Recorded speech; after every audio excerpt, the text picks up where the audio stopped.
있는데 어떻게 그렇게 한 주간 살아가셨습니까? 아멘. 네. 혹 그렇게 못 살았다 할지라도 하나님께서 이 시간 가운데 우리에게 또 은혜 주실 줄로 믿습니다. 그래서 우리 지난주에 조금 성령 하나님과 함께 의지하는 삶을 살았던 자는 더 그렇게 하실 것이고, 못 그랬던 자에게 이번에는 할 수 있는 그 능력을 보여주실 줄로 믿습니다. 누구에게 그렇게 해주시냐면 주를 기다리는 자에게, 주를 바라는 자에게, 이 시간 가운데 그러한 사모하는 마음으로 말씀을 대하는 자에게 그 은혜를 내려주실 줄로 믿습니다. 지난주 말씀에 그 성령 충만함이 우리 너무 필요한 이유에 대해서 어떻게 말씀을 드렸냐면, 좀 더 무섭게 말씀을 드렸는데, 성령 충만하지 아니하면 우리 모두가 하나님 나라를 꿈꾼다라고 말을 할지언정 우리가 위장된 하나님 나라를 꿈꾸고 있을 수 있다.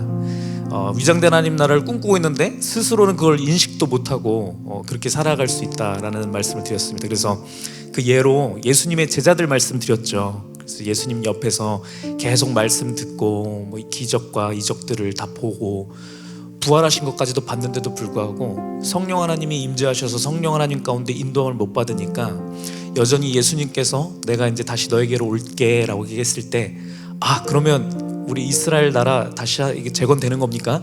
라고 물어봤던 그 이스라엘 예수님 제자들의 말씀을 지난주에 드렸습니다. 그렇죠? 드리면서 우리도 그럴 수밖에 없다. 성령 충만함을 우리가 입지 못한다고 한다면 우리의 삶 가운데서 하나님의 나라를 꿈꾸기보다 우리의 삶의, 우리 육신의 삶, 내 인생 가운데에서 무언가 꼭 일어나야 되고 이런 식으로 우리가 위장된 하나님 나라를 꿈꿀 수밖에 없다라는 말씀을 드렸습니다. 말씀 좀 무서운 말씀이죠. 그렇죠? 우리가 인식할 수 없다라는 게 얼마나 무섭습니까? 그래서 오늘 무슨 말씀을 드리려고 하냐면, 위장된 나라를 내가 꿈꾸고 있는지 아닌지를 점검할 수 있는 방법에 대한 말씀을 드리고자 합니다.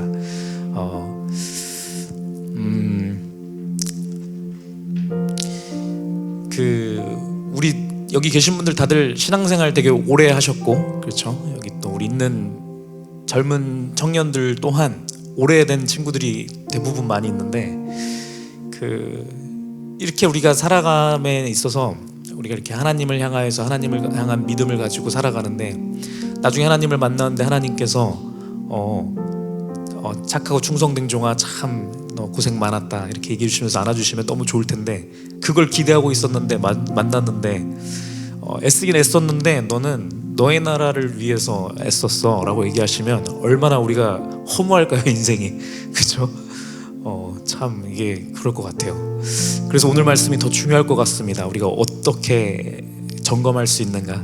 다 아시는 말씀이지만 오늘 다윗의 일생의 말씀을 통하여서 그 말씀이 선포되어질 때 우리가 오늘 말씀을 통하여서 나 스스로도 점검하고, 점검할 때 점검이 좋은 것은요, 여러분, 이게 평가 내리고 바로 벌 주는 그런 평가하는 그 타이밍이 아니에요. 점검은 했을 때 아니면 돌이키면 됩니다. 그때 돌이키라고 점검이 있는 겁니다. 돌이켰을 때 우리가 말씀에 부합한 자로, 합한 자로서 그렇게 온전한 하나님의 나라를 꿈꾸는 자로 이렇게 변해갈 줄로 믿습니다. 자, 다시 한번 짧게 우리 기도하고 우리 말씀 듣도록 하겠습니다.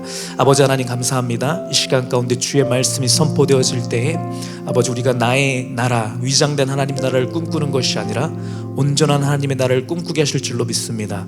진리의 말씀이 선포되어질 때 내 눈 가운데 비닐 같은 것들이 벗겨져서 내가 이전에 나의 나라, 우리 가정의 나라, 우리 꿈 넘어 꿈교의 나라만을 꿈꿨던 나의 모든 패역한 모습들이 무너지게 하시고 온전한 하나님의 나라를 꿈꾸는 아버지, 그러한 고백들이 우리들의 입술을 통해서 터져나오는 시간 될 수 있도록 인도하옵소서. 감사드리며 예수님의 이름으로 기도드렸습니다. 아멘.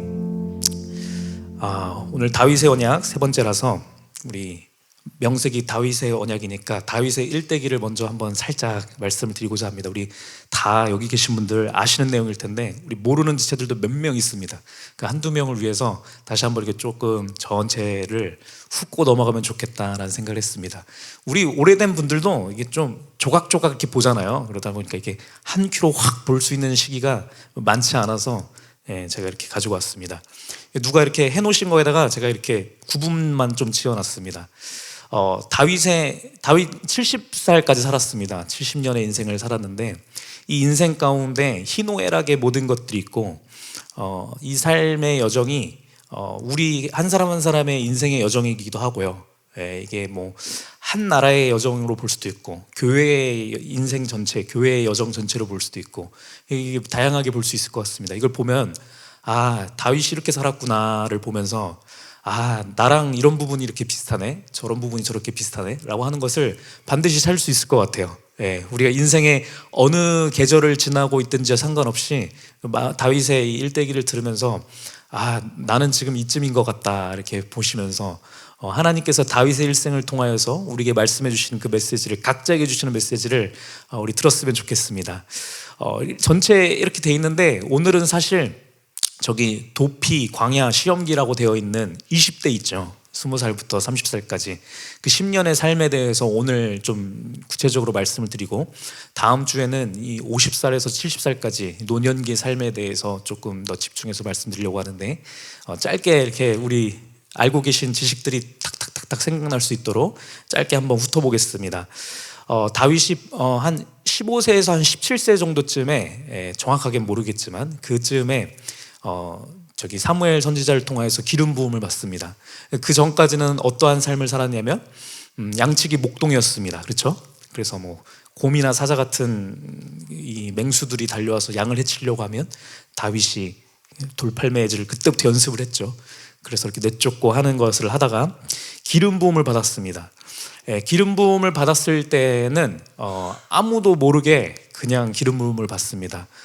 이 일은 우리한테도 일어납니다. 하나님께서 하나님의 사람들을 준비시키시고 하실 때는 시끌벅적하게 하시지 않고 우리 이렇게 평상시 예배 드릴 때 잔잔하게 기름 부어주셔서 내가 너를 불렀다, 내가 너를 이렇게 기름 붓는다라고 우리에게도 그렇게 은혜를 주시는 줄로 믿습니다. 그렇게 하나님께서 기름 부으시고 난 다음에 한 3년 정도 지난 다음에 골리앗과 전투가 일어납니다. 그죠? 아시죠? 그래서 골리앗을 맞닥뜨려서 다윗이 만군의 여호와 이름으로, 그죠? 돌팔매를 이렇게 쫙 해갖고서는 딱 승리를 거둡니다. 그게 이제 전반부의 가장 하이라이트였던 다윗의 전성기 같은 그런 시기죠. 그렇게 승리를 딱 얻었습니다. 보세요. 사무엘에게 기름 부음을 받았습니다. 사무엘이라고 하는 선지자가 와서 하나님의 말씀을 내가 들었다라고 하면서 하나님께서 너를 택하셨어라고 기름 부으셨어요. 그런 다음에 말씀에 의지하여서 이렇게 말씀을 품고 소망하고 있다가 골리앗을 만났고 기름 부음을 받았으니까 사실 얼마나 자신감이 있겠습니까? 하나님이 이 시간이구나, 이 순간이구나, 이거 통해서 나 이제 기름 부음 받은 대로 이제 하나님의 일을 하는구나 라고 하면서 담대함으로 갔을 겁니다. 그래서 가서 쫙 해갖고서는 골리앗을 딱 이겼습니다. 그리고 난 다음에 다윗이 원래 꿈꿨던 삶은 무엇이겠습니까, 여러분? 이제 하나님의 약속의 성취가 딱 이루어졌다라고 생각을 하니까 그 다음부터 꿈꾸는 것들이 있었을 겁니다. 그렇죠? 그렇게 하니까 막 이스라엘 백성들이 막 환호하고, 그렇죠? 막 주변 사람들한테 인기도 막 엄청 얻고 하니까 이렇구나, 이런 식으로 이제 하나님의 이제 내가 그 기름 부음 받은 자로서 이제 사역을 하는구나라고 힘이 들어가고 있을 때, 우리 그래프를 보시면 알지만 갑자기 이제 뚝 떨어집니다. 다윗의 모든 면에 있어서 뚝 떨어지면서 도피 광야에서 도피하는 그런 시기를 지냅니다. 아시는 것처럼 이렇게 시작된 것은 뭐 직접적으로는 사울이 시기했기 때문이죠. 그렇죠? 사울이 다윗에게 왕위를 뺏길까봐 시기하여서 다윗을 죽이려고 했습니다. 그래서 저 10년 동안 무지막지하게 도망 다닙니다. 이곳저곳으로 다 도망 다니는데 우리 그 얘기는 조금 있다가 이제 좀 더 집중해서 듣도록 하겠고요. 자, 그렇게 10년 동안 돌아다닙니다. 돌아다니고 이제 10년이 이제 딱 찰 때쯤에 사울이 죽습니다. 사울이 죽은 다음에 여차저차해서 다윗이 이제 기름 부음 받은 대로, 예언 받은 대로 왕이 됩니다. 그렇죠?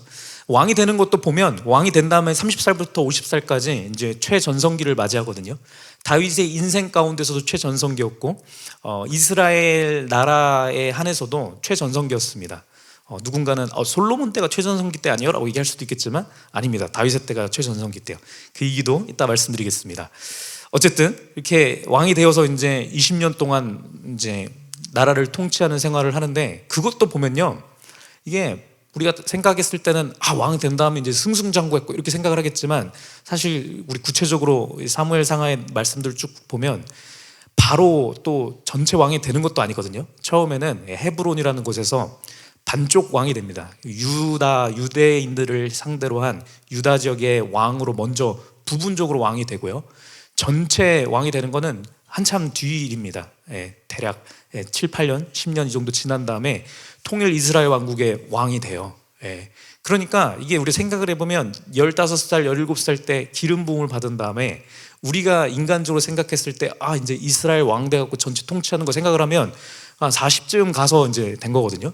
굉장한 시간이 오래 걸렸죠.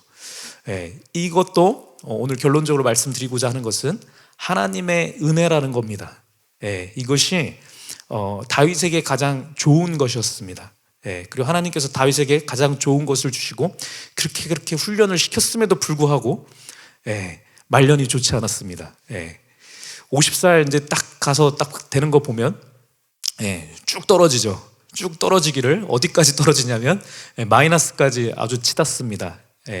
이 사건은 우리 대충 다 아시다시피 이 밧세바라고 하는 여인을 간음하는 그런 일이 생깁니다. 말도 안 되는 일인데 말도 안 되는 일이 일어났고, 이것을 통해서 하나님께서 우리에게 주시는 메시지도 무엇이냐면 이 일이 결코 먼저 있지 않았다라는 거예요.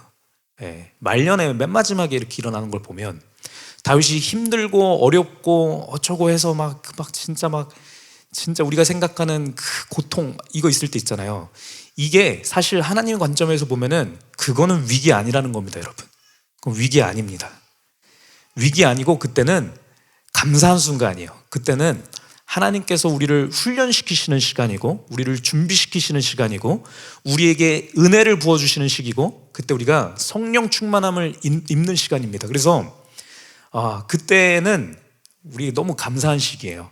근데 진짜 중요한 것은 무엇이냐면 하나님의 은혜를 풍성히 받고 하나님께서 내려주신 모든 복을 다 누린 다음에 그때 위기가 찾아오는데, 그 위기라고 하는 것은 어디에서 오는 것이냐? 외부에서 오는 게 아니라는 겁니다. 누가 나를 총칼 가지고 와서 죽이려고 했을 때 그때 우리 인생의 최대 위기가 오는 것이 아니라 우리 인생의 최대 위기가 오는 때는 언제냐면 내 마음 가운데 있는 겁니다. 내부적인 일인 겁니다. 내 마음이 하나님 앞에 향해 있지 않고 이 세상의 가운데 취해갖고 하나님의 뜻인지 내 뜻인지 헷갈려가면서 내 뜻을 하나님의 뜻이라고 오해하는 그 순간 가운데 우리 인생에 위기가 찾아온다는 겁니다. 밧세바 사건이 그러한 것이고요. 그 이후로 이제 5만 가지 안 좋은 일들이 계속 생겨납니다. 사랑하는 아들이 반역하고 사랑하는 아들이 자기를 죽이려고 하고 그러다가 결국에 아들이 또 죽습니다. 이 모든 것을 보면서 다윗이 굉장히 힘들어하고 슬퍼하고 하거든요. 아들이 그렇게 한다고 했을 때 아들한테 뭐라고 잘 하지도 못해요. 왜냐하면 다윗은 무슨 생각을 했을 거냐면, 제가 이렇게 말씀 쭉 묵상해서 보면은 자신의 죄악됨을 묵상했던 것 같아요. 내가 하나님 앞에 온전히 서지 못해서 애들이 이렇게 됐구나라고 생각을 하면서 되게 가슴 아파하면서 애들한테 나무라지도 못합니다. 네, 나무래야 돼요. 내가 잘못한 거랑 애들이 잘못한 거랑 구분해야 되는 겁니다. 우리는 누가 상처를 받건 안 받건 이거보다 더 앞서야 되는 마음은 무엇이냐면 예수 그리스도의 마음이 어디로 향했는가를 우리가 살펴야 됩니다. 내가 됐든 자녀가 됐든 누가 됐건 하나님 앞에 합하지 못한 상태가 됐다고 한다면 무조건 하나님의 말씀을 직시할 수 있도록 선포해야 됩니다. 다윗이 그거를 잘 못했었습니다. 그래서 결국에는 사랑아들이 죽고 그래서 엄청 슬퍼하고, 이러한 일들을 겪은 다음에 맨 마지막에 또 인구 조사를 하는 일이 생겨나거든요. 이거는 다음 주에 좀 하겠습니다. 했는데 하여튼 하나님의 마음에 합하지 않았었습니다. 하나님을 의지하지 않고 하나님 없을 때는 하나님만 자기 재산도 없고 권력도 없고 힘도 없고 했을 때는 그렇게 하나님만 의지하던 자가 모든 것을 다 얻고 난 다음에는 하나님보다는 내 수중에 있는 것들을 의지하다가 하나님한테 혼이 납니다. 그렇지만 다윗이 위대한 것은요, 여러분, 위대한 것은 저 후반부에 있는 모든 삶 가운데서 잘못이 일어났을 때 다윗이 위대한 것은 어디에 있냐면, 우리가 여러 번 나눴지만 자기가 잘못하고 하나님의 말씀이 선포되었을 때 바로 회개한 것에 있습니다. 바로 하나님께로 돌이킵니다. 돌이켜서 하나님, 제가 범죄했습니다 라고 하면서 하나님 앞에 바짝 엎드리는 그 믿음, 그 믿음이 다윗을 구원하고 그 믿음 때문에 다윗은 끝까지 이렇게 있다가 하늘나라로 가는 이러한 삶을 살아가고, 이 다윗이 사실 인류 역사상 존재했던 모든 사람들 중에 가장, 예수님 빼고 사람 중에 가장 위대했던 사람의 모습이 이 정도입니다, 여러분. 예수님의 그림자거든요. 하나님 나라의 통치의 그 모델을 보여준, 이 땅 가운데 하나님의 나라가 실제로 임한 것을 보여준 가장 그 좋은 모델이 이 다윗의 왕국이란 말이죠. 하나님 나라 왕국. 그래서 이 모습을 볼 때 우리가 저렇구나라고 하면서, 모르겠습니다. 이게 표현을 어떻게 될지 모르겠는데, 조금 일면의 위로도 받으시고, 다윗 정도가 그랬는데 그럼 나도 뭐 아직까지는 괜찮나 보다, 위로를 얻으시고, 또 위로를 얻음과 동시에 나는 더 온전하게 이 말씀을 다윗의 일생을 통해서 이 말씀을 주셨으니 난 더 온전하게 하나님을 바라봐야겠다라고 하는 그 믿음의 고백이 우리를 통해서 나왔으면 좋겠습니다. 이 얘기를 하려고 한 건 아닌데, 우리가 그 신앙생활 하면서 뭐 저를 얘기하는 게 제일 낫겠네요. 제가 어쨌든 목사로 기름 부음을 받았으니까. 근데 하나님께서 이렇게 기름 부으실 때 여러 가지의 조건들이 있지만 저의 연약한 모습들이 이렇게 보여질 때가 있습니다. 성도님들에게 보여질 때가 있고, 또 저랑 가까이 있는 자들이면 자들일수록 그게 보여지는 것이 있는데, 그것이 이제 제가 하나님을 향하여서는 제가 회개하면서 이렇게 열심히 기도하면서 저 스스로를 다듬어야 되는 이슈지만, 그 모습을 보는 제 주변에 있는 분들, 여기 계신 성도님들은 무슨 생각을 하셔야 되냐면 위로를 얻으시고 그것이 하나님께서 주시는 메시지인 것을 보셨으면 좋겠습니다.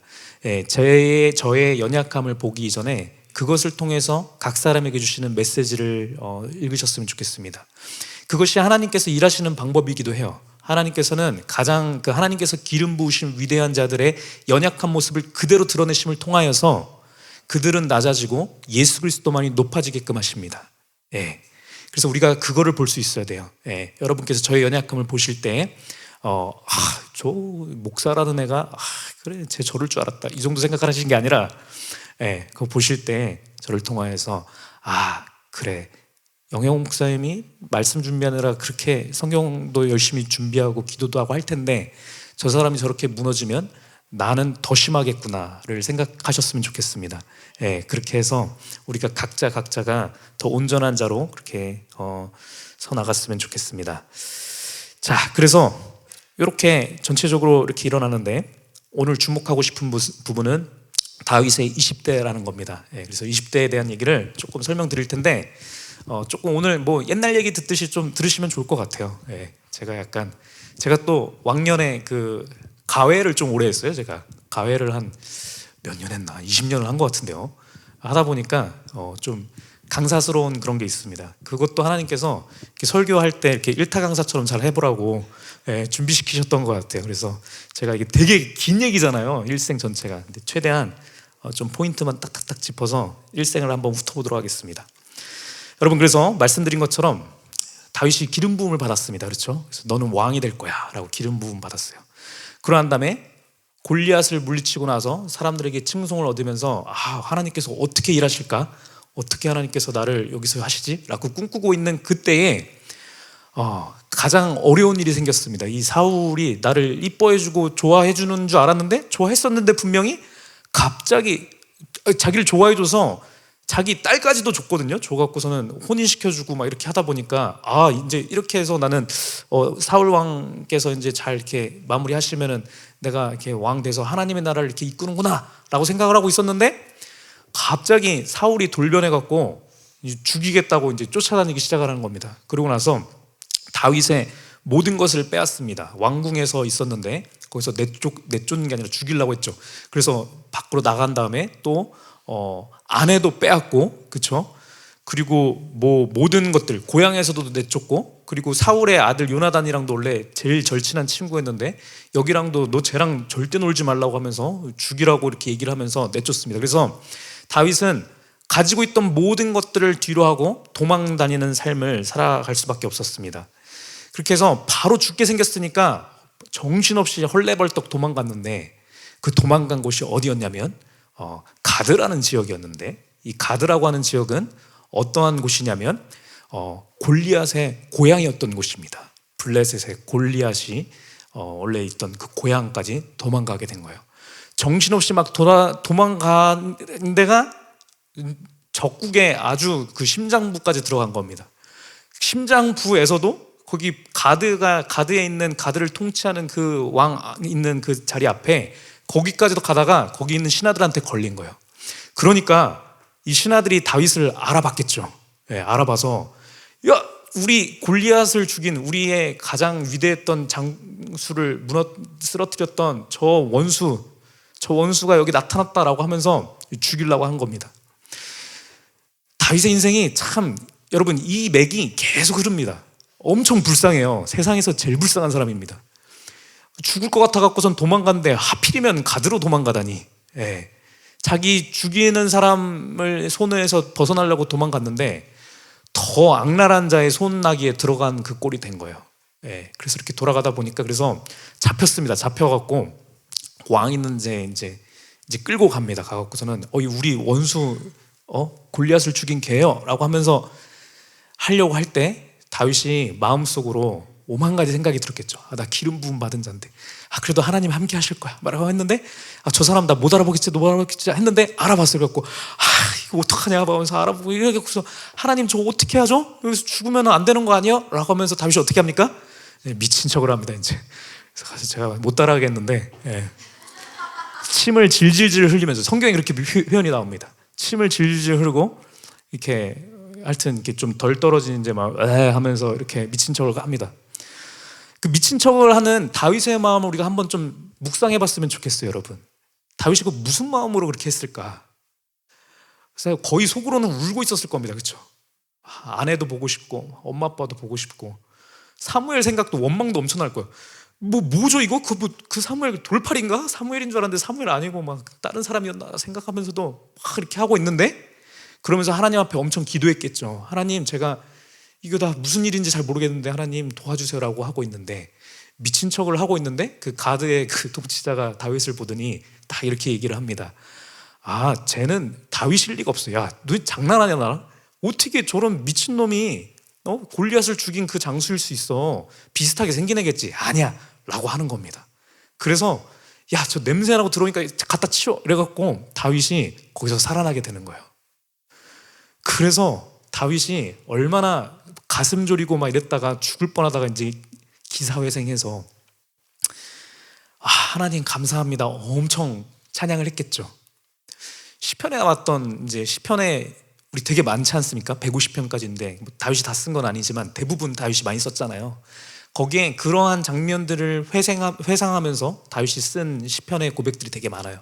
근데 그런데 보면 내가 죽음 가운데 있었는데 하나님께서 나를 건지셨다 이런 표현 있잖아요, 그렇죠?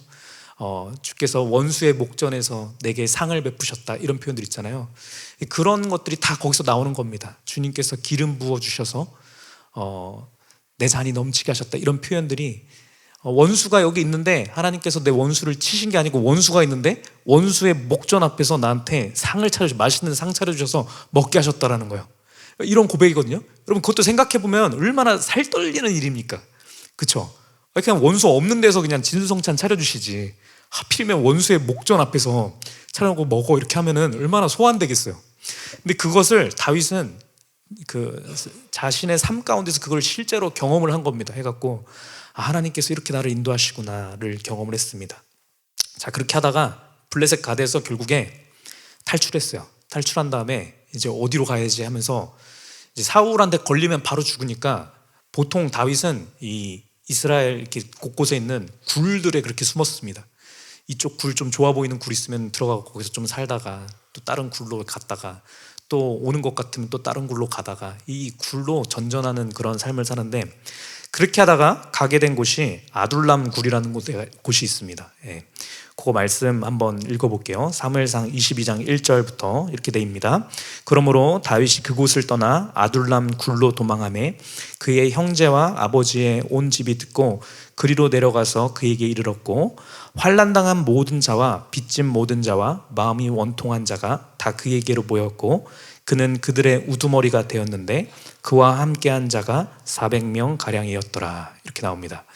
그래서 도망가서 아둘람이라고 하는 굴에 들어갔어요. 거기가 엄청 이제 큰 굴이었나 봐요. 그렇죠? 한 400명 들어갔으니까 거대하게 있어갖고 와, 야, 이 굴이면은 사람들 저기 사울의 군대들도 못 찾을 것 같고 너무 좋겠다 딱 들어왔는데 그 소식을 어떻게 들었어요. 다윗이 이제 자기 부모와 형제들한테 이렇게 얘기하고 했었을 거잖아요. 그래서 야, 다윗이 살았대, 저기 있대라고 했을 때 사람들이 이제 모여왔는데 어떤 사람들이 모였냐면 2절 말씀에 얘기하기를 2절 말씀에 환난당한 자들이 왔고요, 빚진 자들, 마음이 원통한 자들, 이들이 모였다라고 되어 있습니다. 뭐 다윗도 되게 억울한 상황이었잖아요, 그렇죠? 근데 다윗하고 비슷한 억울함을 당하고 있던 사람들도 다 모였던 것 같아요. 대충 느낌 보면 그 당시에 이렇게 모함받고 이래서 하나님 앞에 의롭게 살려고 하다가 오해당하고 뭐 이랬던 불쌍한 사람들도 있을 거잖아요. 그런 사람들이 다윗하고 동병상련의 느낌을 이제 받은 그런 사람들이 도망치고 오고, 그런 사람들도 일부 있었을 것이고 진짜 나쁜 사람들도 있었을 겁니다, 그렇죠? 살인하고 뭐 사기치고 뭐 이랬다가 이제 도망가야 되는데 도망가다 보니까 저기 마침 도망가고 있는 사람들이 있다니까 거기에 올라가서 숟가락 얹으면 편하잖아요. 그런 사람들이 모였는데 400명이나 모였습니다. 그래서 다윗이 그들 가운데 우두머리가 됩니다. 여러분, 이거 한번 조금 생각해 보셨으면 좋겠어요. 우리 다윗은 어떤 마음으로 보셔야 되냐면 기름 부음 받은 자예요. 하나님께로부터 비전과 소명을 받은 사람이거든요. 그러면서 내가 너를 통하여서 하나님 나라를 성취하게 만들 거라고 하는 놀라운 이 비전을 받고 소망이 충만하던 자였어요.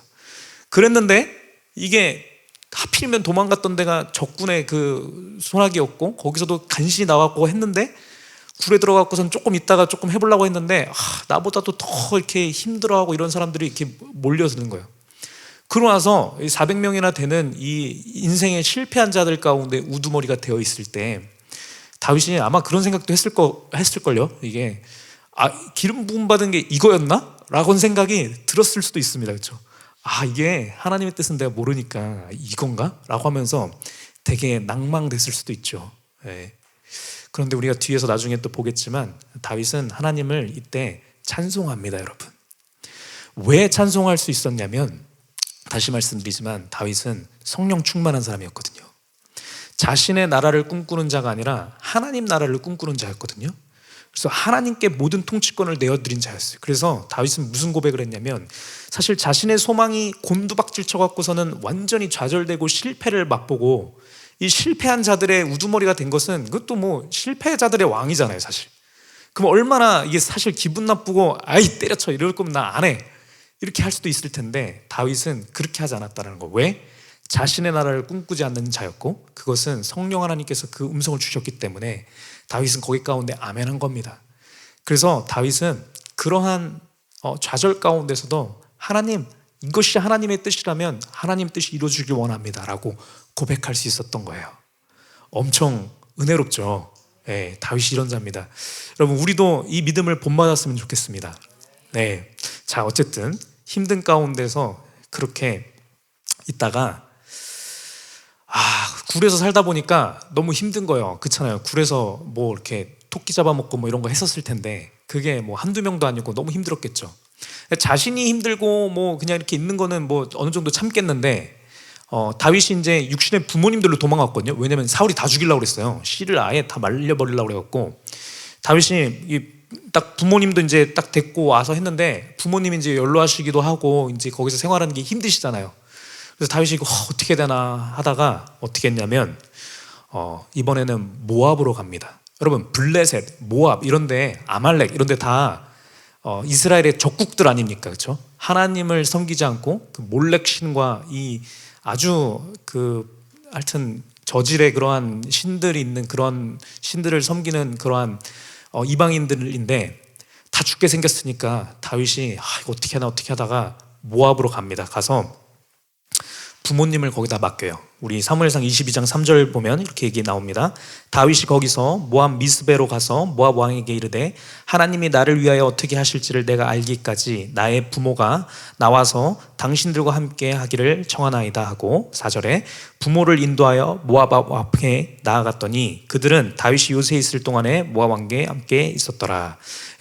부모님 데리고 맡겼다라는 얘기예요. 그렇죠? 가갖고 이게 하나님이 하여튼 나 기름 부음 받았거든요. 나 어떻게 될지 모르겠는데 하여튼 잘 되긴 할 건데 내가 아직 하나님 뜻을 모르겠어요.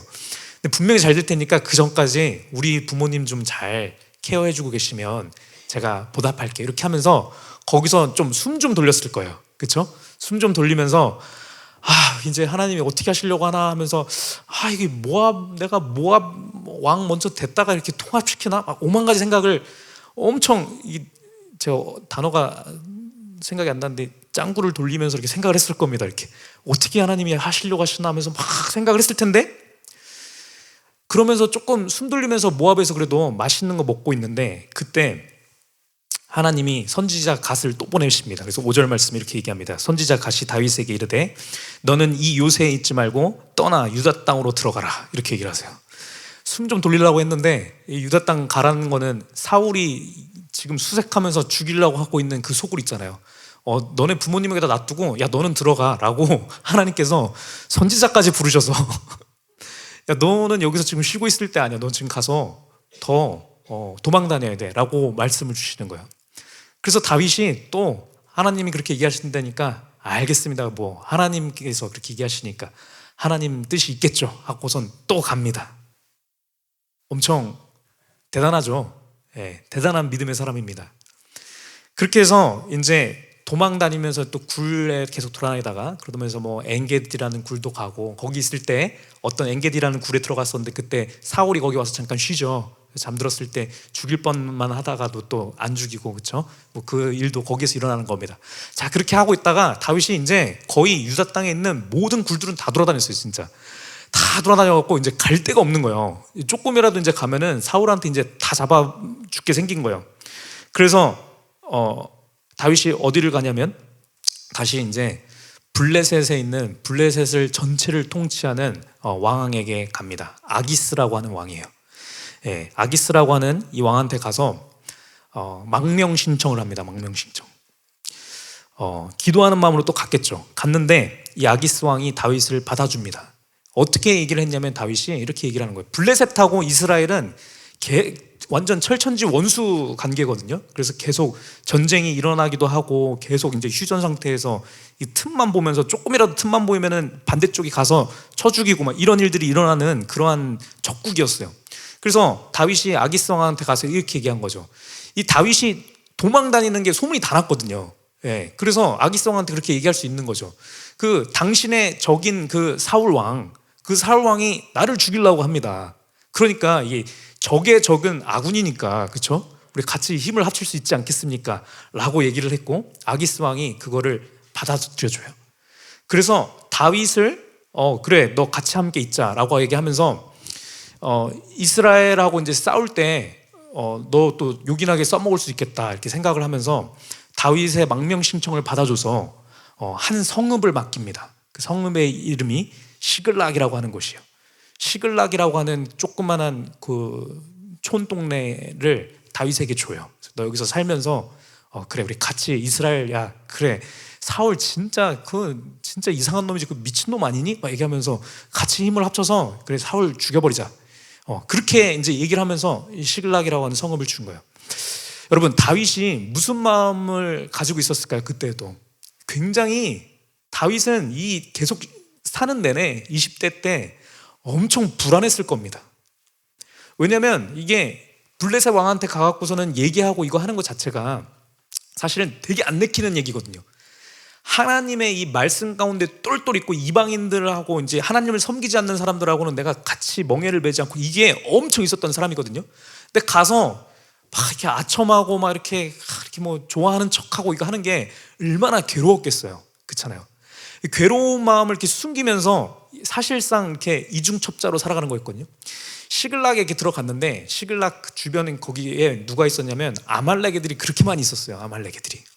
근데 이 아말렉은 그 이스라엘하고 전투를 굉장히 여러 번 했던 그런 백성이잖아요. 민족이잖아요. 그래서 아말렉은 만나면 그냥 하나님께서 말씀 가운데서 탁 얘기하셔서 모세 때부터 아말렉은 그냥 보면은 그냥 바로 진멸시켜. 다시는 아말렉 보이지 않게 해. 이게 있었기 때문에 계속 이스라엘 백성들을 아말렉의 이스라엘 백성들을 계속 괴롭혔거든요. 약탈하고 막 이랬어요. 그래서 이게 다윗이 그들을 향한 마음이 되게 안 좋았는데 시글락에 와 보니까 아말렉들이 이렇게 막 있는 거예요. 근데 이 아말렉들은 거기 왜 있었냐면은 이 그 블레셋, 모압 얘네들이랑은 다 친구거든요. 예, 친구예요. 그래서 같이 이스라엘 죽인다고 하면 같이 마음 합하고 하는 이 동맹국 같은 애들이란 말이에요. 그래서 블레셋 땅에 있었으니까, 블레셋 아기스 왕의 통치 안에 있는 곳이었으니까 여기 있는 아말렉들은 그냥 아무 생각 없이 그냥 이렇게 있었던 거예요. 근데 다윗이 이제 거기에 갔다 보니까 다윗이 이렇게 딱 있는데 얘네를 가만히 이렇게 있다 보니까 얘네들이 막 그런 얘기도 하는 거예요. 우리 내일 모레 저기 이스라엘 저기 조그만한 마을 가갖고 거기 약탈해 올까? 이런 얘기를 막 하는 거예요, 지네들끼리.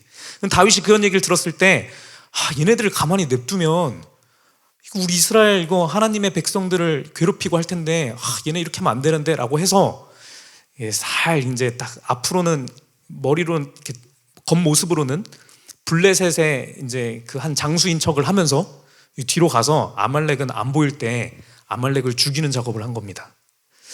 여러분, 이게 좀 의로워 보일 수는 있겠지만 모르겠습니다. 하나님의 이 섭리 가운데서 하나님은 조금의 악도 우리에게 원하시지 않는 것 같고, 그리고 뒤에 가서 보면 이것을 뭐 아말렉을 멸했다 안 멸했다가 중요한 게 아니라 뒤에 가면서 우리가 명확하게 알 수 있는 것은 무엇이냐면 그것 또한 하나님 앞에 물었어야 했어야만 했습니다. 하나님께 여쭤서 하나님 이거를 아말렉을 가만히 냅둘까요? 어떻게 할까요? 내가 단도리를 할까요? 이거를 하나님 앞에 물었어야 되는데 이때 보면은 별로 그렇게 하지 않았습니다. 하고 그냥 뒤에서 안 보일 때 아말렉들을 처단을 했어요. 그래서 다윗은 이 시글락이라고 하는 동네의 통치자로 살아가는 동안에 이중첩사적으로 살아갔어요. 얼마나 마음이 불안했을까요? 그렇죠? 여기 있으면서 그 블레셋 만세, 블레셋 만세 하면서 뒤에 갖고 퇴퇴퇴 뭐 취소 퇴퇴퇴 이거를 계속하고 있었던 거거든요. 하고 막 이스라엘 하나님을 향하여서 막 기도하고 쪼쪼 하다가 블레셋 장수들 모여라 그러면 또 블레셋 거기 나가고, 이거를 한참 동안 하면서 하나님 앞에 계속 기도했을 겁니다. 하나님, 저 이거 이렇게 사는 거 맞나요? 언제까지 이렇게 살아야 되는 거예요? 라고 하나님 앞에 이렇게 묻고 이렇게 있었을 때 이제 진짜 일이 생깁니다. 어떤 일이 생기냐면 블레셋하고 이스라엘하고 진짜 전쟁이 일어난 거예요. 그래서 블레셋에 있는 모든 장수들은 모여라 라고 아기스 왕이 이제 얘기를 했습니다. 그래서 블레셋에 있는 장수들이 이렇게 딱 모였는데 다윗이 아기스 왕 밑에 있을 때 열심히 잘 성실함으로 하나님을 섬기듯이 다윗이 그렇게 아기스 왕을 섬겼습니다. 그래서 아기스 왕이 다윗을 엄청 좋아했어요. 다윗은 진짜 다른 사람들이 욕하지 마라, 얘처럼 제대로 된 친구군 없다, 이렇게 얘기를 했었어요. 그러면서 아기스 왕이 다윗을 부를 때 어떻게 얘기했냐면 잘됐다, 안 그래도 블레셋에 다윗을 조금 불신하고 한 애들이 있었는데 이참에 제대로 다윗은 우리 블레셋 사람인 것을 명확하게 보여줘야겠다라고 마음을 먹은 거예요, 아기스 왕이.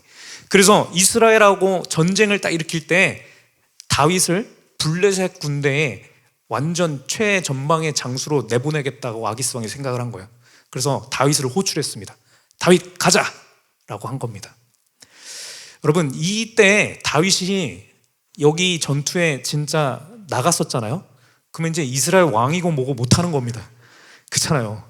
블레셋의 최장수로 갖고 왔다고 하는데 이스라엘 그 누가 반길 수 있습니까? 그렇죠? 그래서 다윗이 엄청 힘들어하면서 마음고생을 하면서 어떻게 해야 되지 하면서 하나님 앞에 기도하면서 나아갔을 때 하나님께서 다윗의 그 기도를 들어주셨고 응답해 주셨습니다. 그래서 장수를 이렇게 모이러 딱 나갔는데 블레셋 사람들이 계속 아기스 왕한테 얘기하는 거예요. 아무리 그래도 그렇지, 이거 얘 이스라엘 출신인데 얘 해놨다가 얘가 뒤통수 치면 우리 그냥 질지도 모릅니다. 그러니까 다른 때 하시고 이번에는 시키지 맙시다라고 신하들이 그렇게 강력하게 얘기해서 아기스 왕이 마지못해 다윗 미안하다, 내가 진짜 이번에도 한번 해주고선 제대로 해주려고 했는데 아직 때가 아닌 것 같아, 다음번에 하고 넌 그냥 좀 돌아가 있어 라고 해갖고 다윗이 또 기사회생을 합니다. 돌아가면서 다윗이 또 하나님 앞에 엄청 감사했겠죠. 그렇죠?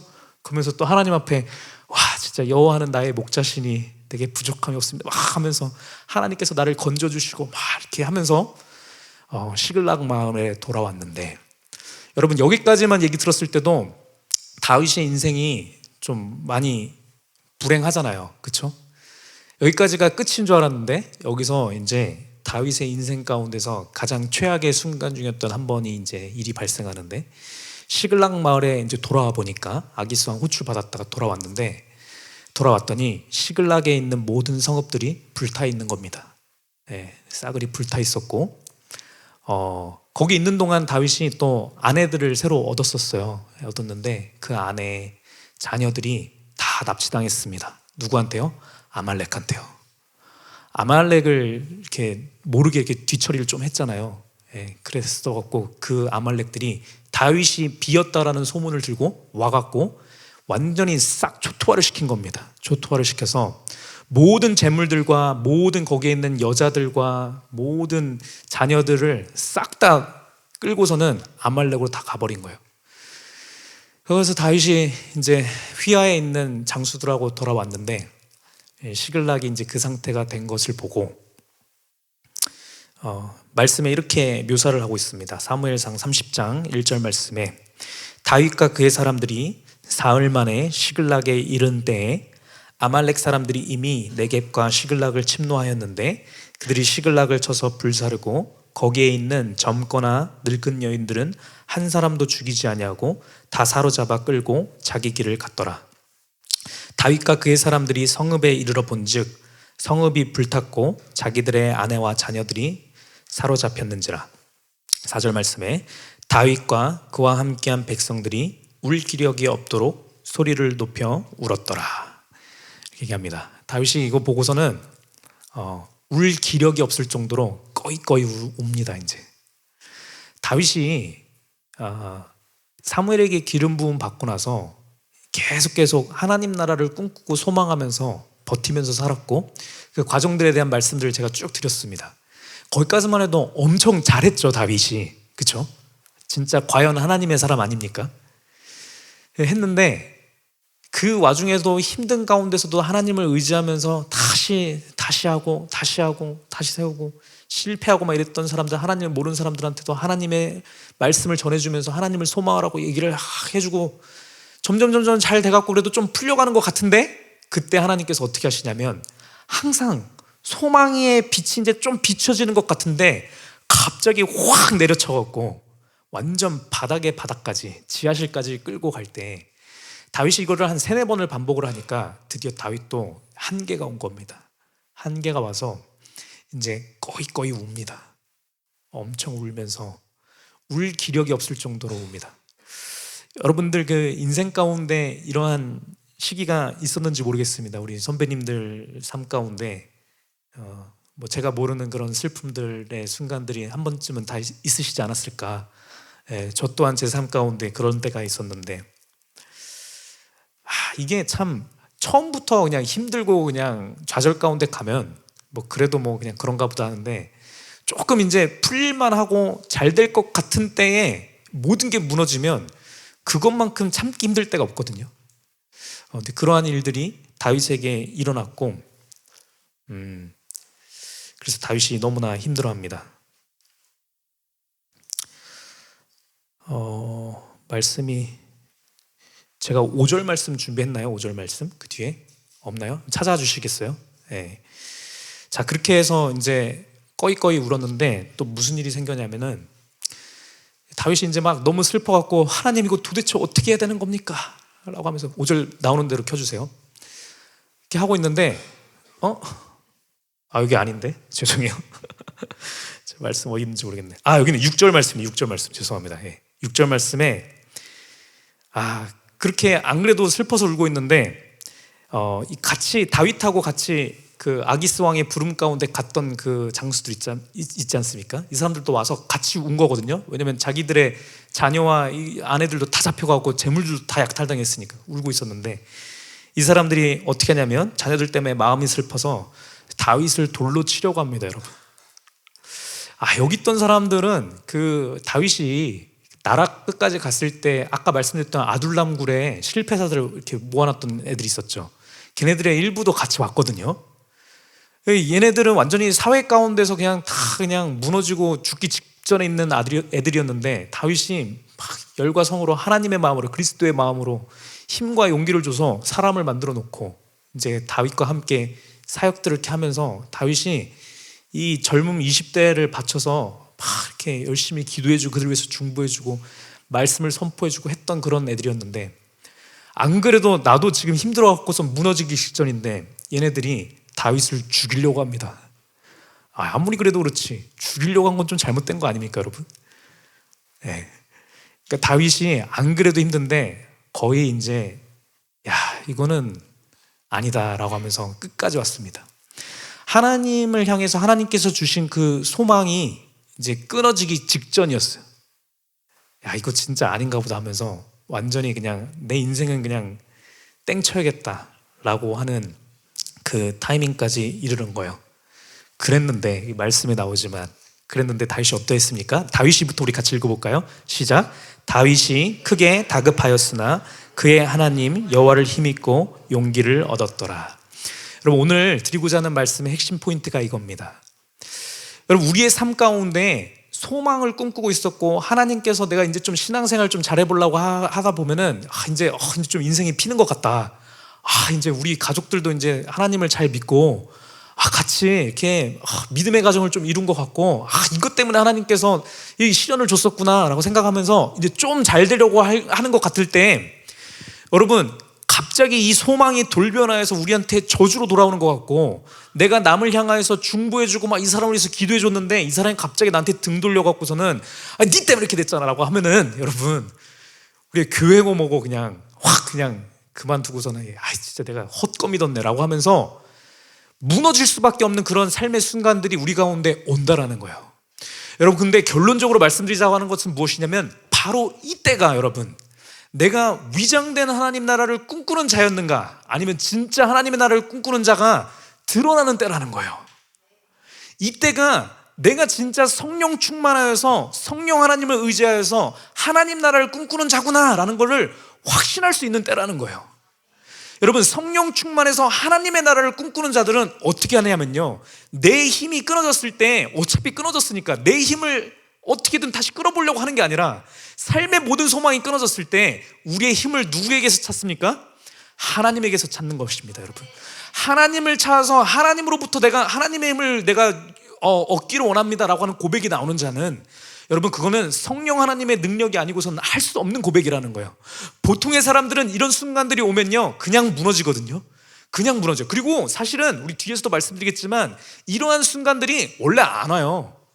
하나님을 잘 안 믿고 그냥 사는 사람들한테는 별로 이런 거 크게 안 옵니다. 그런데 하나님께서 특별한 기름 부으심을 받은 자에게는 이런 순간들이 온다라는 거예요. 오늘 여기 몇 분이 제가 안 오셔서 조금 가슴이 아프긴 한데 그분들에게도 언젠간 이 메시지가 들어갔으면 좋겠습니다. 내가 교회를 이제 찾아서 정착하고 하나님 앞에 온전히 내가 신앙생활을 하려고 할 때 만약에 안 좋은 일이 생긴다고 한다면요, 내 소망이 완전히 다 끊어져 갖고 더 큰 좌절이 온다라고 하면요, 여러분, 그거는 왜 온 것이냐면 하나님께서 특별한 기름 부으심을 부어줬기 때문에 그래요. 하나님의 특별한 기름 부으심을 받았는지 안 받았는지를 파악할 수 있는 것은, 여러분, 이렇게 삶의 모든 소망들이 끊겨졌을 때 그때 알 수 있는 겁니다. 여러분, 우리의 삶 가운데 크고 작게 비슷한 류의 좌절이, 실패가 우리 삶 가운데 올 수 있습니다. 여러분, 그러할 때 우리가 어떻게 하겠냐라는 거예요. 살아갈 모든 힘을 잃고 내가 소망이 끊어지고 완전히 나가고 싶을 때, 여러분, 그때 오늘의 말씀을 기억하여서 우리가 하나님께로부터 힘을 얻는 우리가 되었으면 좋겠습니다. 하나님께로부터 살아갈 용기를 다시 얻어서, 하나님을 제가 기다립니다. 제가 저의 나라를 꿈꾸는 자가 아니라 하나님의 나라를, 하나님의 통치를 꿈꾸는 자니까 하나님께서 통치하시기를 제가 기다립니다 라고 고백하는 우리가 되었으면 좋겠습니다. 그렇게 할 때 하나님께서 우리의 삶 가운데서 일하시기 시작하는 겁니다. 여러분, 이 일이 일어난 다음에 여러분, 뒤에 어떤 일이 생기느냐, 10년 동안, 무려 10년 동안 도망치면서 광야 생활을 했던 다윗의 삶의 이 도망자의 삶이 끝납니다. 끝나고 바로 이제 이 가족들 되찾고, 그렇죠? 그리고 이제 유다 왕이 됩니다. 유다 왕이 되고 조금 지난 다음에 또 이스라엘 통일 왕국의 왕까지 가는 겁니다. 자, 그러니까 여러분, 무슨 말씀을 드리려고 하는 거냐면요, 하나님께서 이 10년의 세월을 왜 다윗에게 주었느냐, 이 질문을 드리고 싶어서 제가 이 말씀을 드리는 겁니다. 여러분, 이 10년의 세월은 다윗에게 너무나 필요한 시간이었습니다. 왜요? 다윗은 그냥 다윗 자신의 나라를 꿈꾸는 자가 아니라 하나님의 나라를 꿈꾸는 자였기 때문에 이 시간이 필요했어요. 이 시간 동안 하나님의 온전한 통치를 바라고 소망하고 모든 순간순간 가운데 하나님께서 일하시옵소서라고 하나님을 바라는 그 훈련을 받았던 자라는 거예요. 왜요? 이 다윗은 하나님의 나라를 하나님을 대신하여서 대리하여서 통치할 하나님께서 기름 부으신 자였기 때문에 그렇다는 거예요. 여러분, 다윗은 하나님 나라의 하나님의 대리인으로 살아가는 자였기 때문에 하나님의 통치를 대리 통치를 하려고 하면 그 사람에게 필요한 역량이 뭐가 있겠냐라는 거예요. 돈일까요? 아니잖아요. 힘일까요? 아니잖아요.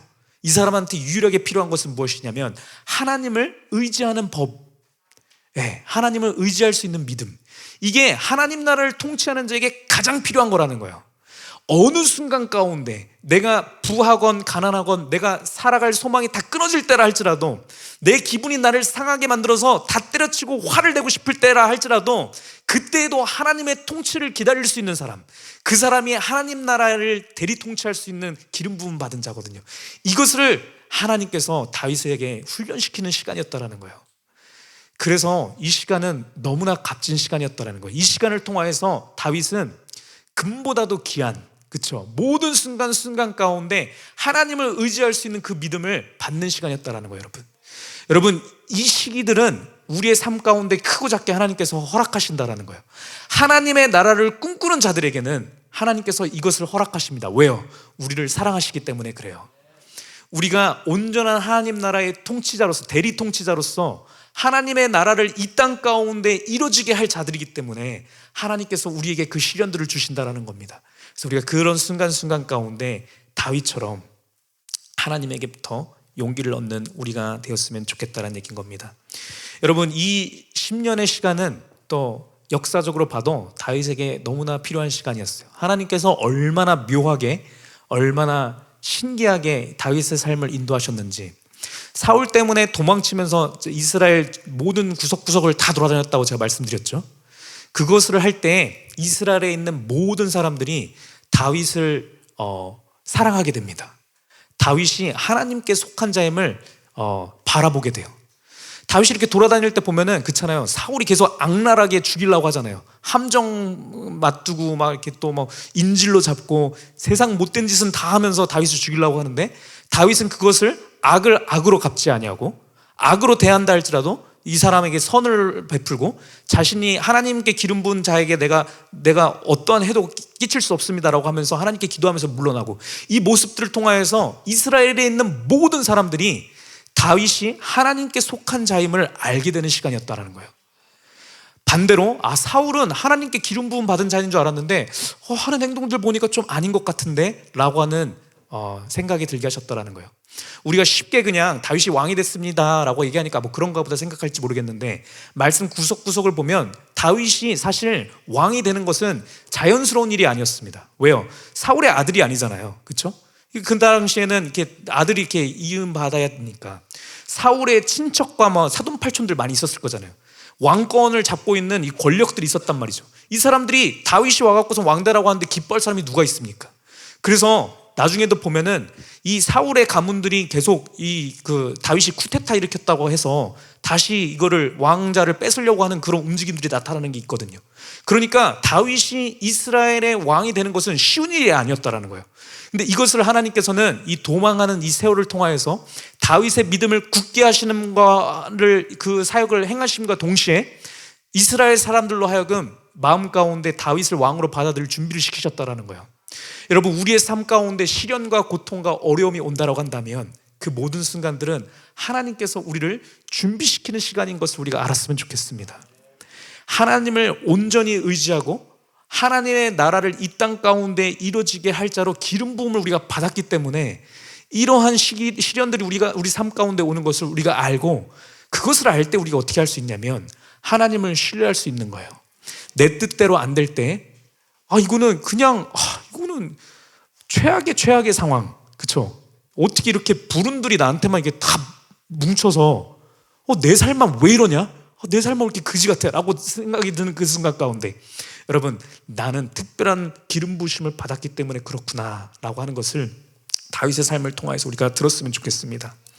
여러분, 다윗이 이것을 훈련을 받고 이러한 삶의 어려움들을 통하여서 하나님께서 이렇게 일하시고 결국에 하나님의 뜻 가운데 이뤄가시는 것을 보았기 때문에 다윗은 이제 시편에 나오는 모든 이제 그 고백들을 통하여서 하나님을 찬양하는 그런 자로 이렇게 된 거거든요. 이렇게 하나님 나라를 통치하는 자로 이제 변해가는 그 핵심적인 내용이 무엇이냐면, 이 시글락에서 지금 이제 다 불타갖고 사람들이 자기 돌로 쳐 죽이려고 했을 때, 그때 하나님께로부터 힘과 용기를 얻었다고 그랬지 않습니까? 예.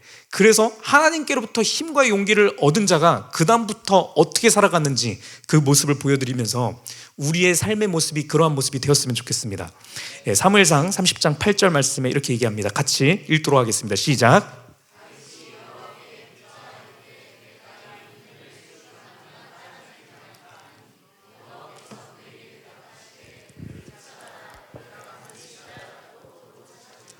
아멘. 예, 다시 앞으로 가면 다윗은 이때부터요, 여러분, 말씀을 보면 항상 하나님께 여쭙는 모습을 우리가 성경에서 계속 볼 수 있습니다. 일거수일투족에 있어서 조그만 거 하나까지도 하나님 앞에 모든 결정권을 드리는 삶을 살아가는 것이 여러분 다윗의 삶입니다. 자, 시글락에 있던 나의 자녀와 아내들 다 잡혀갔어요. 이들 이제 되찾아야 될 거잖아요. 하나님 앞에 용기를 얻고 힘을 얻었습니다. 내가 가면은 다 찾아올 수 있을 것 같아요. 그래도 다윗은 무작정 가지 않았다라는 거예요. 어떻게 했냐면 하나님께 여쭙는 겁니다. 하나님, 제가 지금 이 군대를 추격하면 따라잡을 수 있습니까? 하나님, 제가 가시기를 원합니까? 라고 했을 때 하나님께서 가라, 쫓아가라, 반드시 도로 찾으라, 아멘! 하고 가는 것이 다윗이었다라는 거예요. 사무엘하 2장 1절 말씀 보겠습니다. 같이 또 읽도록 하겠습니다. 사무엘하 2장 1절 시작. 그 후에 다윗이 여호와께 여쭈어 아르되 내가 유다 한 성읍으로 올라가리이까? 여호와께서 이르시되 올라가라. 뒤에 또 다윗이 아뢰되 어디로 가리이까? 이르시되 헤브론으로 갈지니라. 여러분, 계속 이게 나오는 거거든요. 모든 것 하나하나에 있어서 다윗은 그 이후로부터는 하나님께 완전한 통치권을 내어드리는 자로 변해가요. 여러분, 하나님의 사람으로 하나님의 나라를 꿈꾸는 자로 하나님께서 온전히 기름 부으신 자가 되었기 때문에 하나님의 통치를 받는 자처럼 살아가는 겁니다. 여러분, 그렇게 했을 때 하나님께서 너가 이제 준비가 됐다, 하나님의 나라의 대리 통치자로서 너가 이제 준비가 됐으니까 내가 너를 올리겠다라고 하는 하나님의 역사심이 나타나기 시작하는 거예요. 여러분, 우리의 삶 가운데 혹시나 힘들고 어려운 순간들이 계속 지치게 하고 힘들게 한다고 한다면, 여러분, 바로 오늘 예배를 통하여서 말씀을 통하여서 모든 주도권을 하나님 앞에 내어드렸으면 좋겠습니다. 모든 것 하나하나 가운데 있어서도요, 하나님 이렇게 할까요? 저렇게 할까요? 하나님께 여쭈면서 하나님의 뜻을 따라서 살아가기를 결단하셨으면 좋겠습니다. 그렇게 할 때 하나님 나라가 실제로 임하게 될 줄로 믿습니다. 이것 때문에 하나님께서 다윗의 삶을 연단시키기 시작한 거예요, 여러분. 자, 여러분, 그래서 제가 계속 말씀드리는 것은 오늘 말씀을 통해서 위장된 하나님의 나라가 아니라 진짜 온전한 하나님의 나라를 내가 어떻게 꿈꾸고 있습니까? 이거 알 수 있는 방법은 우리 삶 가운데 어려움이 닥칠 때 내가 어떻게 행하는가를 보면 알 수 있다는 거예요. 다윗은 이러한 많은 순간순간들을 겪으면서 하나님께로부터 이 원리를 배웠거든요. 내 뜻대로 하면 망하는구나.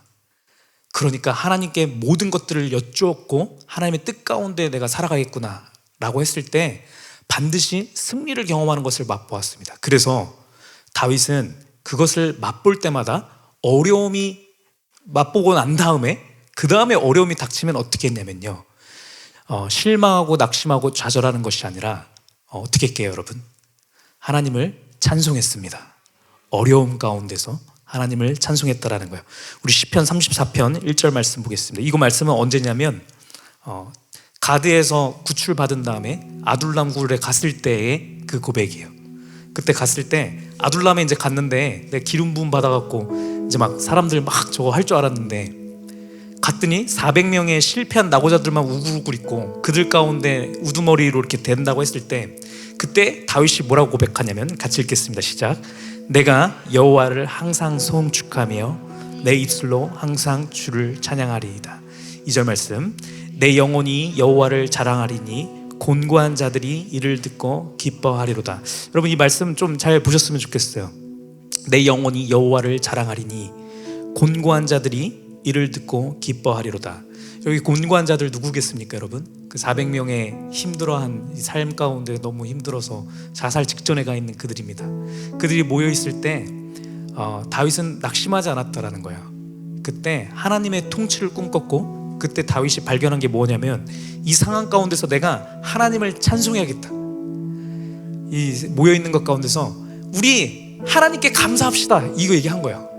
하나님을 찬양합시다 라고 하면서 얘기만 한 것이 아니라 실제로 다윗이 성령 하나님이 부어주신 그 가운데서 이 영혼이 기뻐서 하나님을 찬양한 겁니다. 다윗이 그렇게 하나님을 향하여서 모두가 낙심하고 좌절하고 분노하면서 불평할 수밖에 없는 그 상황 가운데서 다윗의 영혼이 여호와를 자랑했을 때 곤고한 자들이 이를 듣고 기뻐하는 모습을 봤다라는 거예요. 여러분 그 생각보다 쉽지 않죠.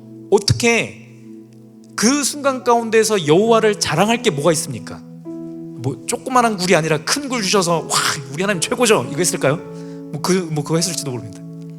어찌됐든 간에 하나님을 자랑할 수 없는 상황 가운데서 자랑하는 자, 여러분 이 자가 온전한 하나님 나라를 꿈꾸는 자의 모습이라는 거예요.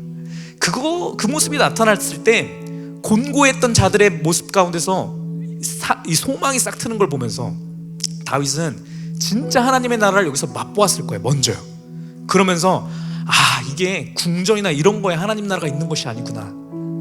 내 영혼이 하나님을 온전히 기뻐할 때 하나님 나라가 이루어지는 것이구나, 이것을 깨달았을 것입니다. 그래서 3절 가운데 다윗이 이렇게 고백합니다. 시작. 나와 함께 여호와를 광대하시다 하며 함께 그의 이름을 높이세.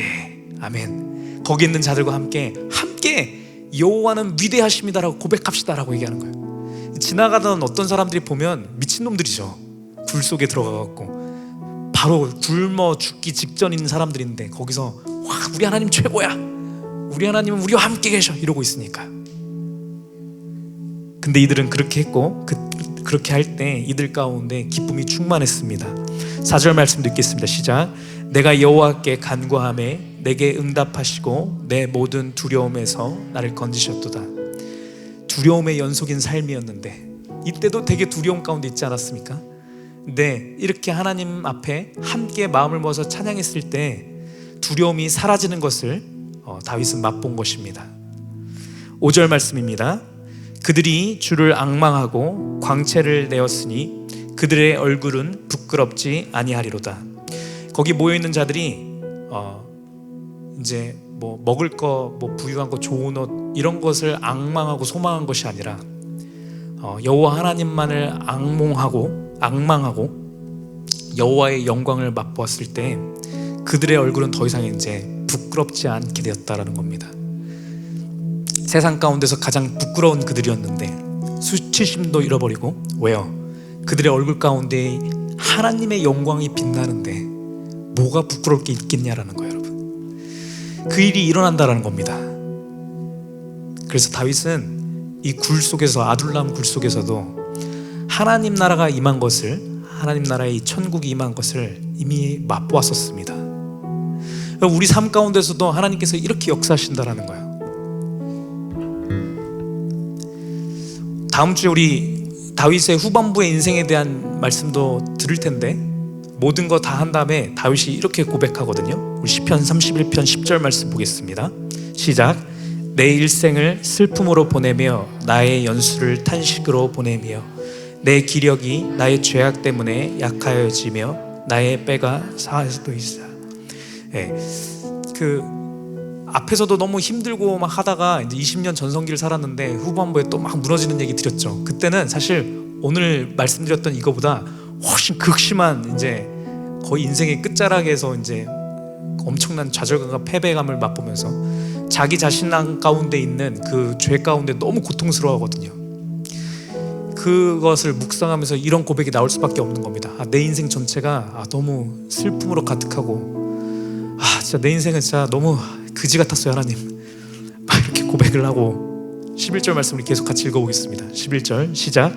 내가 모든 대적들 때문에 욕을 당하고 내 이웃에게서는 심히 당하니 내 친구가 놀라고 길에서 보는 자가 나를 피하나이다. 그쵸? 막 미친 척하면서 냄새나고 막 도망다니고 그랬으니까. 12절 말씀. 내가 잊어버린 바 됨이 죽은 자를 마음에 두지 아니함은 같고 깨진 그릇과 같니이다. 13절 내가 무리의 비방을 들었으므로 사방이 두려움으로 감싸였나이다. 그들이 나를 치려고 함께 의논할 때 내 생명을 빼앗기로 꾀하였나이다. 다윗이 자기의 일생을 전체를 다시 회상하면서 자기의 삶을 요약했을 때 이렇게 얘기를 해요. 이거는 그냥 드러난 사실인 거거든요. 육적인 사실로 보였을 때 이렇게 보일 수밖에 없고 모두가 이렇게 얘기할 수밖에 없는데, 근데 여러분, 다윗은 성령의 사람이었다라는 거예요. 그래서 성령의 사람은 뭐가 다르냐면 이러한 모습이 딱 나타났는데, 중요한 말씀은 14절 말씀입니다. 14절 말씀 같이 읽겠습니다. 시작.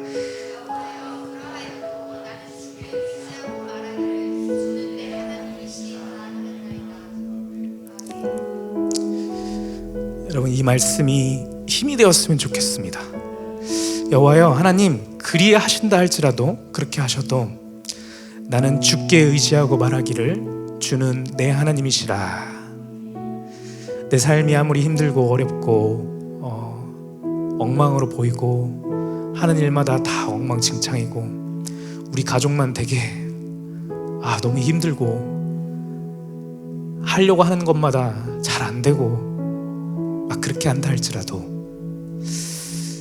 하나님 나라를 꿈꾸는 자는 어떻게 얘기할 수 있냐면 그러함에도 불구하고 주는 내 하나님이십니다 라고 고백하는 그 고백이라는 겁니다.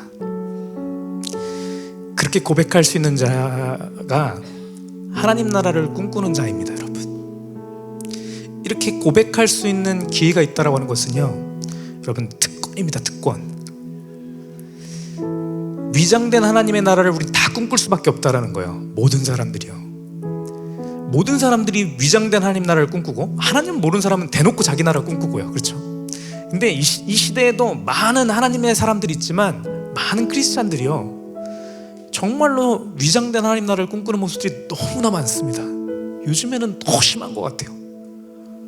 얼마나 그렇게 하나님 믿는다고 하면서 하나님의 뜻을 이룬다고 하면서 그렇게 사람들을 증오하고 미워하고, 그렇죠? 교회가 교회를 향해서 나무라고 이런 것들이 얼마나 많은지. 저도요, 때때로는 제가 하나님 나라를 꿈꾸는 자인지 아닌지 장담을 못 하겠는 거예요. 너무 이 세파가 심하게 흔들려서 제가 어떻게 하는 게 맞는 건지 모르겠는 거예요. 근데 여러분, 그러한 때가 올 때 이렇게 고백을 할 수 있는 것이 얼마나 우리에게 감사를 주는 것인지, 그때에서야 비로소 내가 하나님께 속한 자구나 라고 하는 것이 내 스스로가 확증이 되는 겁니다. 여러분, 모든 것이 무너지고 모든 것이 사라졌을 때 하나님, 제 삶의 어둠의 끝자락에 있은 이 순간 가운데도 여러분, 하나님께서 그거를 내 삶 가운데 허락하신다 할지라도 제가 여전히 주님을 의지합니다. 그리고 제가 그러함에도 저의 연약한 모습 가운데서도, 저의 어떠한 가운데도 주는 나의 하나님입니다 라고 제가 고백합니다. 이거를 할 수 있을 때 여러분, 하나님 나라가 통치되는 것을 느낄 수 있습니다. 우리가 그것을 체험할 수 있어요. 주변에 있는 많은 사람들이 위장된 하나님 나라를 꿈꾸는 자들이 수두룩 빽빽이처럼 보이는 그 순간 가운데 내게 그 은혜가 임하면요, 나로 인하여서 주변에 있는 모든 사람들이 온전한 하나님 나라를 꿈꾸게 됩니다. 내가 똑바로 서서 하나님을 향하여서 하나님의 온전한 나라를 내가 꿈꾸는 자가 되었을 때요, 나로 인해서 주변에 있는 사람들이 내 안으로 들어오게 돼서 다 같이 온전한 하나님의 나라를 꿈꾸게 된다는 거예요. 여러분, 우리 삶 가운데 힘들고 어렵고 그러한 순간들이 온다고 한다면요, 다시 한번 말씀드리지만 특별한 은혜가 부어졌기 때문입니다. 제가 그 말씀을 드리고 싶어요. 하나님께 분명히 내가 비전을 받았는데 하나님께서 나를 통하여서 하나님께서 하나님의 나라를 이 땅 가운데 나타나게 하시겠다고 우리 목양제자 1000명 주시고, 또 우리 이 재단을 통하여서 많은 영혼들이 되살아나고, 이거 분명히 주셨는데 라고 생각하는데 계속 이게 더디고 늦게 오는 것처럼 느껴지고 소망이 끊어진다고 할 때 여러분, 그때 우리가 이 고백을 똑같이 했으면 좋겠습니다. 그리고 위로를 받으셨으면 좋겠는데, 어떤 위로냐면 하나님께서 나를 더 크게 쓰시려고 이러한 시련을 주시는구나, 이 더딘 이 시간을 주시는구나, 이거를 꼭 아셨으면 좋겠습니다. 이것은 위로하려고 그냥 드리는 말씀이 아니고 진짜라는 거예요. 우리 주변에 있는 사람들이 온전한 하나님의 나라를 꿈꾸게 하려고 하면 할수록 하나님께서 우리의 삶 가운데서 더 어쩌면은 이 어려움과 고통을 주실 수도 있습니다. 왜요? 우리가 온전한 하나님의 나라를 꿈꾸는 그런 믿음을 가질 수 있는 자가 되게 하기 위해서 우리한테 이걸 주신다는 거예요. 다윗한테 그렇게 하셨던 것처럼요. 이것을 우리가 경험하고 할 때 다윗과 같은 고백을 할 수 있는 겁니다. 우리 시편 23편 말씀 다 잘 아실 텐데 우리 같이 한번 고백해 보겠습니다. 시작.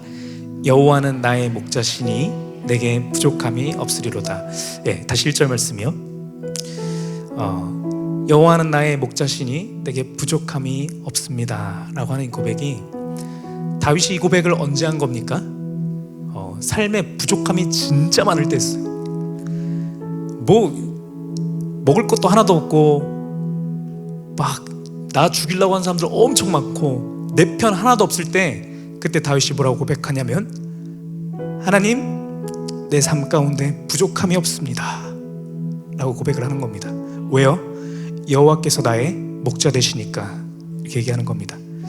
2절 말씀에 이렇게 얘기합니다. 그가 나를 푸른 풀밭에 누이시며 쉴만한 물가로 인도하시는도다. 하나님께서 나를 인도해 주신다라는 거예요. 어디로 인도해 주시냐면 풀밭으로 인도하시고 쉴만한 물가로. 여러분, 이 얘기는 무슨 얘기냐면 계속 이런 데로 간다는 게 아니라 되게 힘들고 어려운 게 있었는데 한 번씩 이렇게 풀가에도 이렇게 있게 해주시고 한 번씩 물가로도 이렇게 한번 가서 한번 쉼을 얻고 거기서 힘 얻게 잠깐 이렇게 해주신다는 겁니다. 그거를 통해서 다윗이 얘기하는 게, 그러니까 저 부족함 없어요 하나님. 내 삶 가운데 어렵고 힘들고 나를 멸시하고 힘들게 하는 사람이 있어도 저 부족함 없습니다. 왜냐하면 내 소망이 끊어지기 직전에 하나님께서 나 쉬게 해주실 거 저 아니까요. 그래서 전 부족함 없습니다 라고 하는 고백인 겁니다. 3절 말씀, 내 영혼을 소생시키시고 자기 이름을 위하여 의의 길로 인도하시는도다. 4절, 내가 사망의 음침한 골짜기로 다닐지라도 해를 두려워하지 않을 것은 주께서 나와 함께 하심이라. 주의 지팡이와 막대기가 나를 안위하시나이다. 우리 뒤에 계속 읽어볼까요? 5절 시작. 주께서 내 원수의 목전에서 내게 상을 차려주시고 기름을 내 머리에 부으셨으니 내 잔이 넘치나이다. 내 평생의 선하심과 인자하심이 반드시 나를 따르리니 내가 여호와의 집에 영원히 살리로다. 여러분, 시간이 없으니까 5절로 그냥 바로 넘어가게 되면, 주께서 내 원수의 목전에서 내게 상을 차려주시고 기름을 내 머리에 부으셨다 얘기 나오는데, 이 다윗의 고백입니다. 여러분, 다윗은 뭐라고 하냐면 하나님께서 원수 바로 이렇게 확 없애고 뭐 이런 거 얘기 안 해요. 원수 그대로 있거든요. 원수가 있고 그 목전에서 제가 식사를 하는데, 제가 아까 말씀드렸잖아요, 이거 되게 소화 안 되는 상황이거든요. 바로 다 죽일 수도 있는데 거기서 상 차려주시면은 하나님 왜 하필이면 여기서 상 차려주세요라고 우리가 얘기할 수도 있잖아요. 근데 이것이 다윗은 부족함이 없는 내게 족한 은혜입니다 라고 고백을 하는 거라는 거예요. 하나님께서 내 목자 되시니까 어련히 하나님께서 알아서 하시겠죠 라고 하는 믿음인 것입니다. 여러분, 그렇게 할 때 말씀 가운데서 뭐라고 얘기하냐면 기름이 내 머리 위에 부어졌더라고 얘기를 합니다. 이 의미에 대해서 우리 여러 번 나눴죠. 이거 뭐예요? 성령 충만함입니다. 여러분, 그런 어려운 상황 가운데 있을 때요, 우리 삶 가운데 두려움이 엄습해 오려고 하는 그 순간 가운데서 원수가 눈 시퍼렇게 뜨고선 나 잡아먹으려고 하는데 상이 펼쳐져 있을 때 여호와 하나님을 의지함 가운데, 하나님 이 상황 가운데서도 저에게 부족함이 없습니다 라고 고백할 때 기름 부음이 부어진다라는 거예요. 그렇게 할 때 우리의 잔이 넘쳐나는 그 성령 충만함이 우리 가운데 임하는 겁니다. 그래서 여러분, 성도된 우리의 삶 가운데서 안 좋은 일, 어려운 일, 고통스러운 일 오는 것은요, 여러분, 감사한 순간들인 겁니다. 여러분, 왜냐하면 그걸 통해서 우리가 성령 하나님의 기름 부으심을 우리가 느낄 수 있기 때문에 그래요. 다윗의 생애 전체를 보면서 하나님께서 얘기해 주시는 것은 무엇이냐면, 내가 절대로 너희들을 놓지 않는다라는 거예요. 내가 너희의 목자 되어서 너가 사망의 음침한 골짜기를 다닌다 할지라도 내가 나의 지팡이와 막대기로 너 절대 안 떨어져. 절벽에 절대 안 떨어지게 내가 너를 보호할 거야.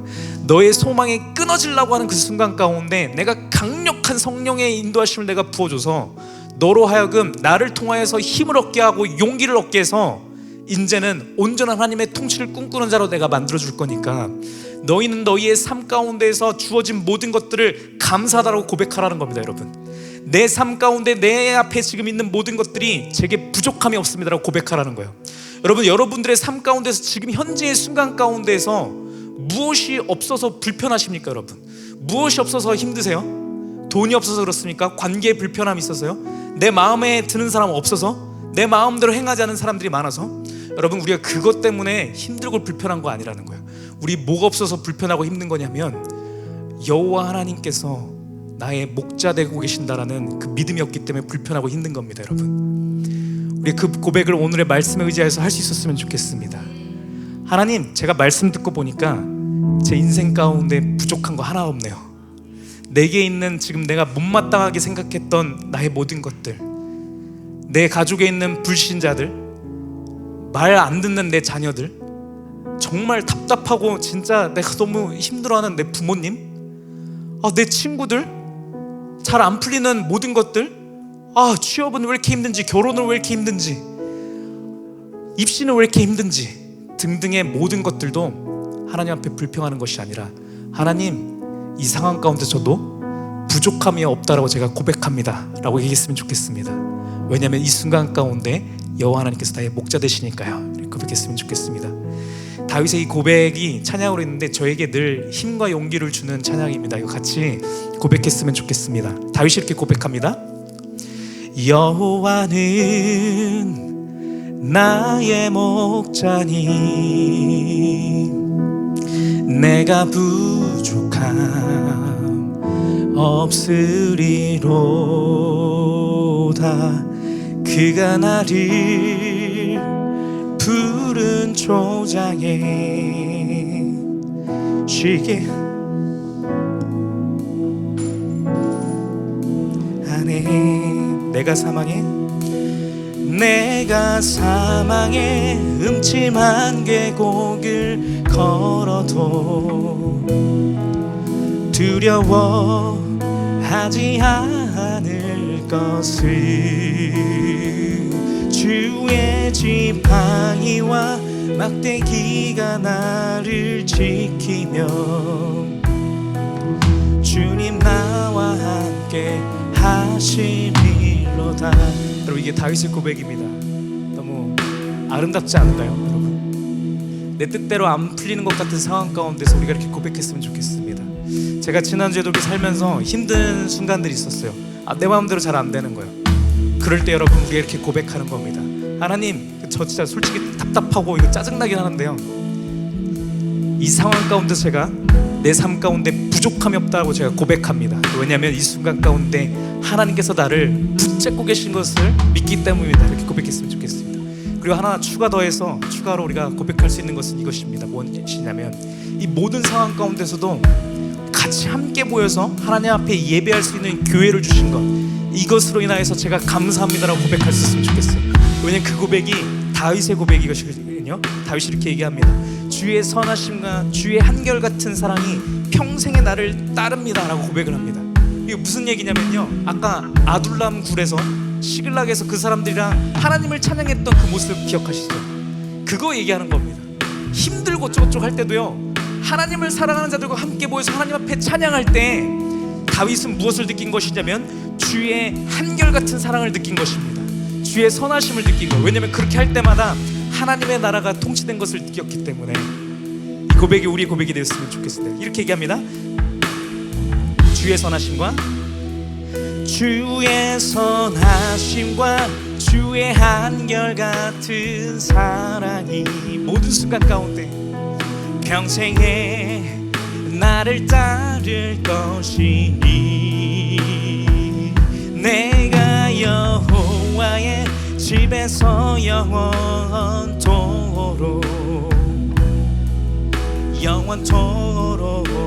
거하리로다. 한 번 더 고백하겠습니다. 주의 선하심과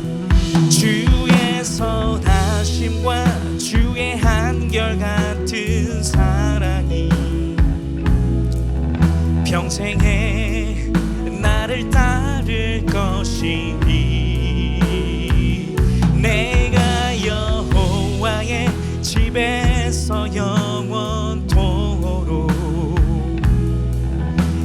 영원토록 거하리로다. 우리 같이 한 목소리로 기도했으면 좋겠습니다. 하나님, 내게 주신 은혜가 내게 충분합니다. 이렇게 고백했으면 좋겠습니다. 내가 삶 가운데 어떠한 순간을 지나고 있다 할지라도 이 시간 나에게 주신 모든 은혜가 되게 족합니다라고 고백했으면 좋겠습니다. 하나님, 이 순간 가운데서 하나님께서 나를 붙드시고 계신 것을 믿습니다.